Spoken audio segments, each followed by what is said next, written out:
नंदुरबार येथे महिलांचा अतिशय जीवघेणा बाळंतपण होत असल्याच्या बातमीबाबत महाराष्ट्र भाजपाच्या महिला अध्यक्षा चित्रा वाघ यांना विचारणा केल्यानंतर हे अतिशय गंभीर असल्याचं त्या म्हणाल्या। सरकार नक्कीच योग्य आणि त्वरित पाऊल यावर उचलेल असंही त्या म्हणाल्या। तसेच सरकार महिलांच्या आरोग्याबाबत जागरूक असल्याचंही त्यांनी बोलून दाखवलं।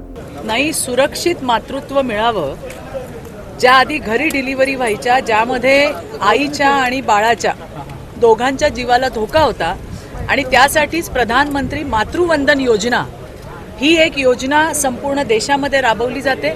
आपल्या राज्यातही ती प्रभावीपणे राबवली जाते। त्याच्यासाठी जर माता सरकारी रुग्णालयामध्ये डिलिव्हरीसाठी गेली, बाळाला जन्म देण्यासाठी गेली, तर तिच्या खात्यामध्ये सुद्धा निधी वितरित केला जातो। जेवढं मी राज्यामध्ये फिरतीये, संपूर्ण राज्यामध्ये या योजना ज्या आहेत त्या पोहोचलेल्या आहेत। नंदुरबारच्या या घटनेबद्दल मी नक्की माहिती घेईन, पण एवढं मी आपल्याला जबाबदारीने सांगते, ही काय आत्ता नवीन आणलेली योजना नाही आहे। गेल्या 10 वर्षाच्या मध्ये अनेक योजना आणल्या, त्याच्यातली प्रधानमंत्री मातृवंदन योजना ही अतिशय लोकप्रिय आणि यशस्वी अशी योजना आहे।